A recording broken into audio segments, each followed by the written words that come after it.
go right into it. Today in Florida for RAF 5, we're actually looking at the audience as well as our partnership with Fox Nation.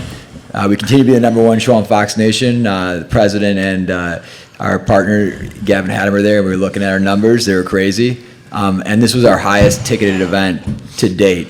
So we're seeing each show our growth, and we're lucky to have our champ Kyle Dake here as well, and Colby, and then Izzy Martinez, my co-founder. He'll say a few words, and Eric Bischoff, my other co-founder. So I'm grateful for what we've been able to accomplish. Izzy, Eric.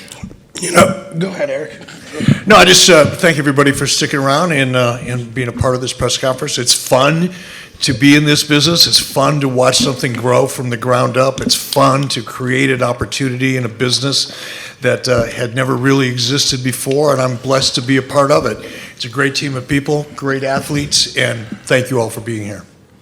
We always say wrestling is life, and I think that wrestling was life in that building. You saw all those young kids, and you saw, parents and grandparents. You saw moms, dads. You saw everybody, screaming and rooting for the wrestlers. And we got to showcase the best wrestlers in the world, and not only the best wrestlers in the world, but great wrestlers, great humans, great mentors for kids, and they put on a show for the young generation, and they inspired a lot of boys out there, a lot of girls out there. And when me and Eric and Chad and Hulk were talking about this and building this, we talked about inspiring the youth, and it really helped change the sport. And I think today you guys all saw that today. I think you guys all saw the inspiration through the kids, through the parents, and you saw the future of the sport, Real American Freestyle. Questions? Just introduce yourself. Jim Barcelona, MiamiHerald.com. I'm just wondering, you mentioned about the venue tonight, the ticket sales and all, a really good show. Your expectations coming into this, does it exceed your expectations tonight? And what do you think about South Florida and coming back to South Florida? Yeah, I live in Tampa.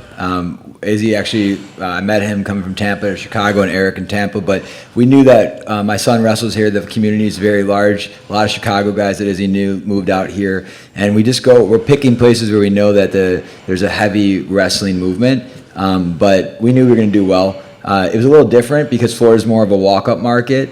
But over the past, and we learned that. But over the past 3 weeks, it just went nuts, and so. We were very happy.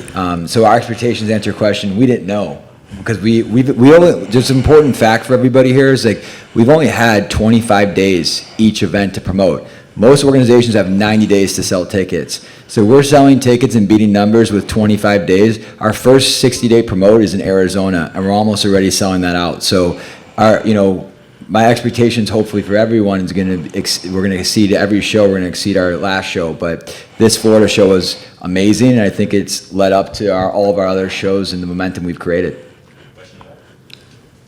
Colby back here. Congratulations on the performance. We actually spoke a little bit earlier, and you said you really wanted to test out how you would match up strength-wise against Luke to maybe potentially test yourself in the UFC at middleweight. Do you feel like you accomplished that with the way you performed and how you met strength with strength?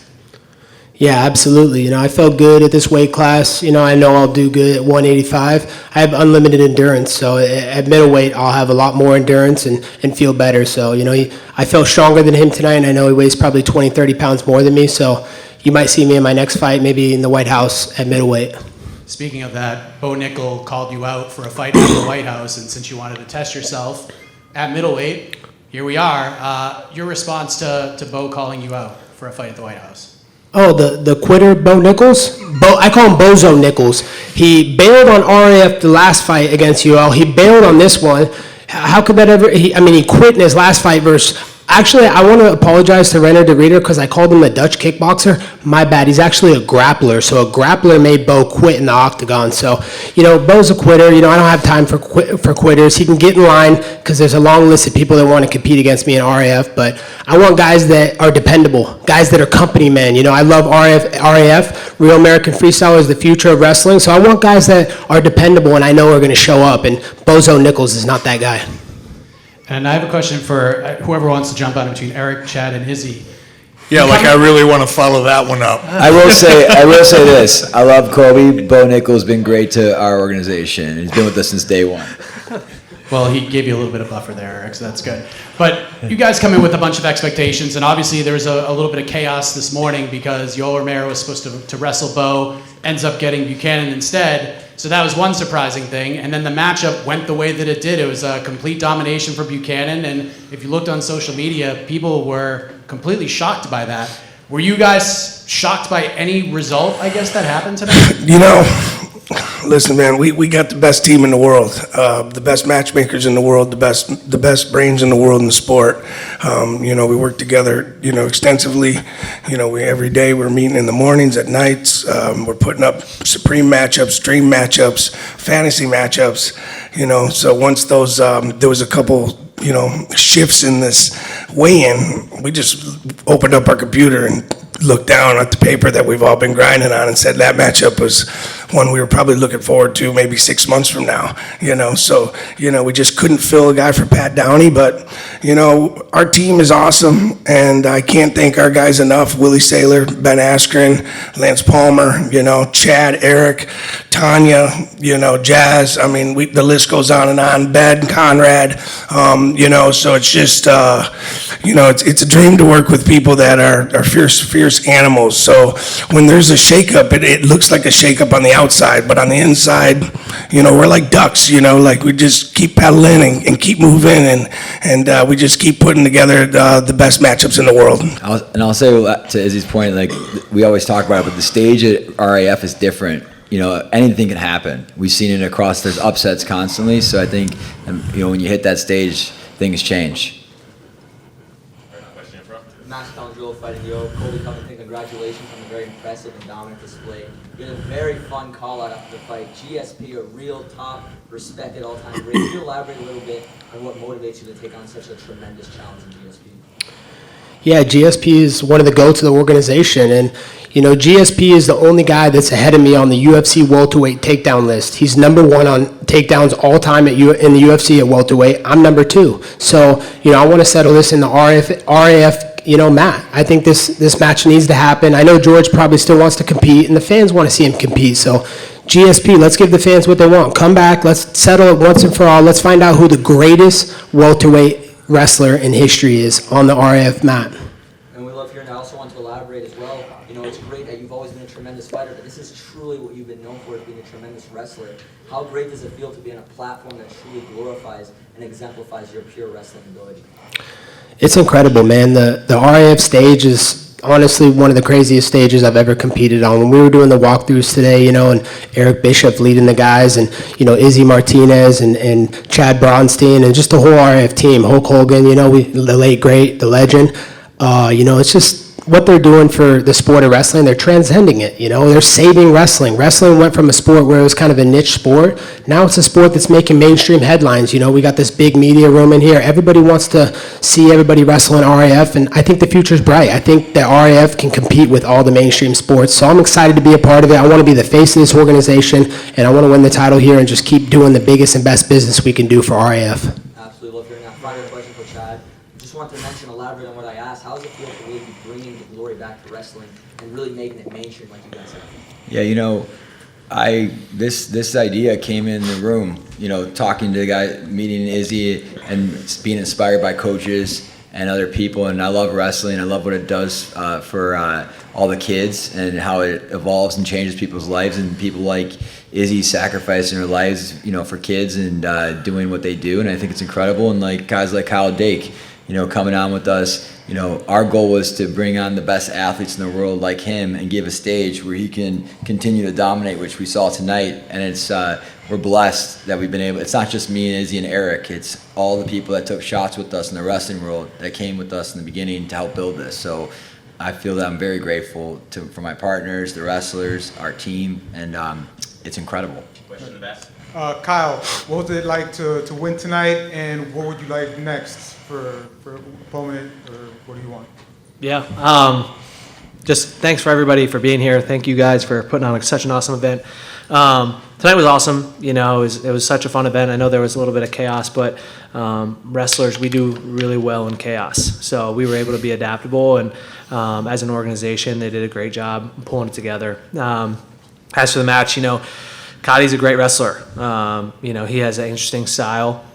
Him and I have a similar style in a lot of different ways, but you know, to be able to go out and get the match is something I've been looking at for about 5 years now. So really excited to make that happen. And yeah, as far as next opponent, you know, we have a lot of great athletes in RAF, and whoever wants to step up, you know, this belt's here, but it's not going home with you.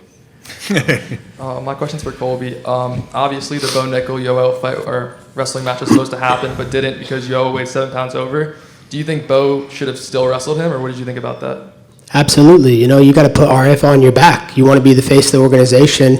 You got to be a company man. So he missed his weight by a couple pounds. Big deal. Luke was, 20, 30 pounds bigger than me tonight. I didn't complain, I went up a weight class, like I weighed 197 with ankle weights on my feet and eating the night before at Mar-a-Lago with Donald Trump. So, I stepped up. It didn't matter, So Bozo Nichols, has no reason to talk any shit. He should go back and stop quitting in the octagon before he ever speaks my name again. And then also, recently Dana White was told you don't belong in the top 15. He actually agreed. I was wondering maybe after this match, you think he would change his mind? It really doesn't really matter what Dana White thinks of me. I'm a world champion. I'm Donald Trump's favorite fighter. I'm America's champion. I'm the king of Miami. You can never take those titles away from me. So take me out of the rankings, whatever. I'm still the biggest draw at welterweight. So it makes no difference what number is next to my name. I know what I'm capable of, and I know I'm still the best fighter and wrestler on planet Earth. What's up, Colby? Chris Maddow with Valuetainment Sports. Congratulations on the win tonight. Thank you, Matt. My question for you is, in MMA, obviously the objective is to inflict maximum damage on an opponent. I imagine that forces you to get into a certain headspace, right?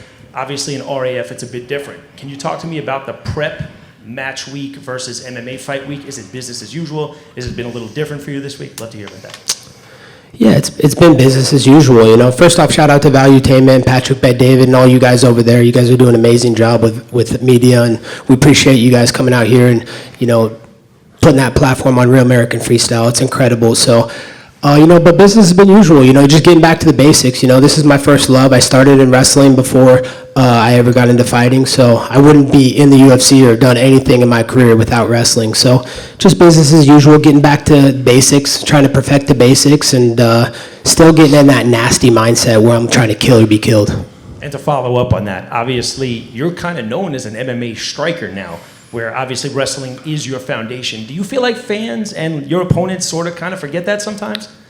They do, yeah. They sleep on it, so that's what I want. Everybody's always sleeping on me and doubting, and no one ever wants to give me credit. I could cure cancer, and everybody in the world would still say I'm a bad guy. So it is what it is. Business goes on as usual. Can't wait for the next match, and God bless America, and God bless Real American Freestyle. Hi, Colby. How does it feel to win in your home stadium? It's incredible. It's a dream come true, to have all these fans out here is absolutely incredible. The South Florida fans really showed out, and, they showed that they really love wrestling out here, and just thankful to Real American Freestyle, thankful to Chad Bronstein, Izzy Martinez, Eric Bischoff for putting this show on, and, I can't wait for the next one. Two more questions right here. My question's for Colby. Colby, yesterday I had asked you about the size difference between you and Luke, and you admitted that you might be at some disadvantage. Were you surprised at all by his strength or how easy you were able to get it done? No, I wasn't surprised. I know how good I am, and, I just had to get to my shots. I didn't want to get in the clinch with him because I've seen him clinch with Daniel Cormier, and he could throw Cormier any time. So I wanted to stay on the outside, where weight's not as much a factor. Get to the ankle, get low, and come up. So, I wasn't surprised at all, but I felt good. I felt strong at this weight class, and, I'm ready to see what's next. And Chad, when Yoel missed weight this morning, was there any discussion at all about possibly booking the rematch between Bo Nickal and Pat Downey? Bo Nickal and Pat Downey, there's not for that one, to Yoel and Bo possibly wrestle again. But we were just, what Izzy and I and Eric and team were doing this morning was just figuring out who we're going to put Yoel up against, and it actually worked out with Buchanan and Yoel.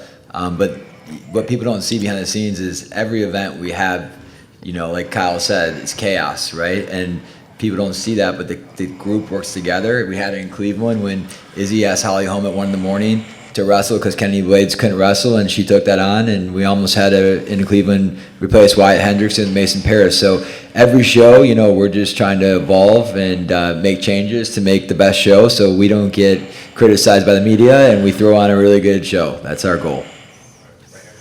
Wesley Harper with Deep Water, and I have a question for Kyle Dake. So 2020, you lost to Kadik, and today you got your revenge. What was the mindset going into it? How did you prepare for this rematch?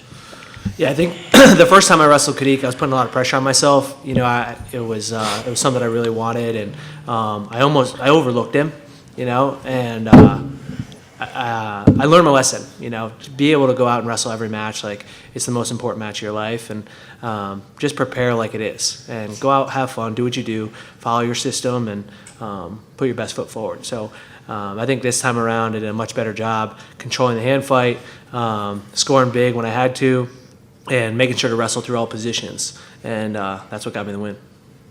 All right, we'll just do these two, and then we'll wrap. All right, right here. For Chad and Izzy, you talked about fantasy matchups. Chael Sonnen said that he might be signing with you guys. Daniel Cormier says he does want to wrestle here. What fantasy matchups do you have in mind?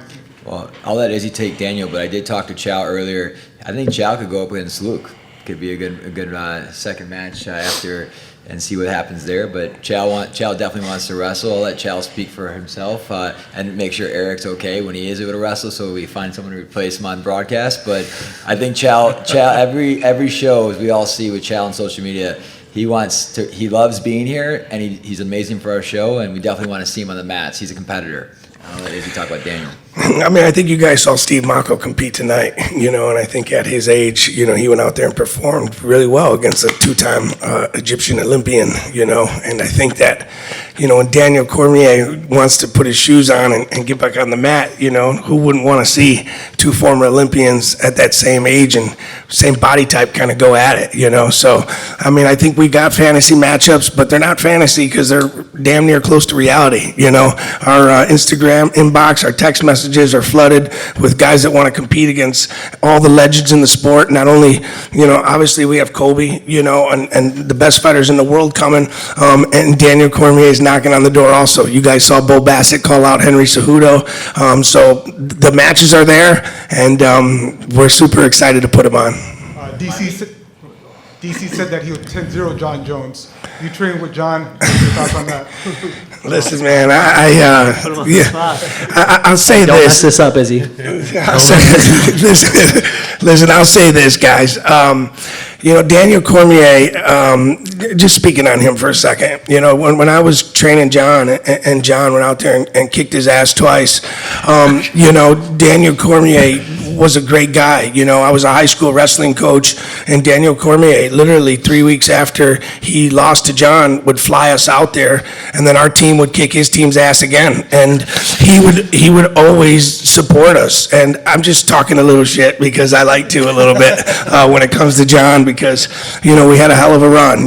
But I don't see anybody 10-0 John in anything. I think if he wants to compete really hard, and if John wants to do this, John's got an unbelievable base. And I think that when he's play wrestling, you saw him play wrestle with guys in the media, Jaden Cox and certain guys, but he's play wrestling. And then, you see John Jones take it serious. And I think that what I'm trying to say is everybody wants to see the match. There's no way in hell Daniel Cormier texts John Jones 10-0. Harold to close, Miami Herald to close. This one's for Eric. Colby has that gift for gab that you know a lot about from the other pro wrestling. I'm just wondering, what was it like working with the pro wrestlers you've worked with and now working with these pro wrestlers, and what's that been like? It's a lot of fun. It's a lot of fun watching some of the wrestlers that maybe haven't had the ability to go out there and show us our personalities. We're getting to see more and more and more of that each and every week, and I'm excited to see that. Obviously, a man with a mouth like that is nothing but money. So as long as he keeps running it, we'll keep putting it on television. How's that? Thanks, guys. Appreciate you coming. Thank you, guys. Thanks. Hey, we'll see everybody in Arizona. And back here, some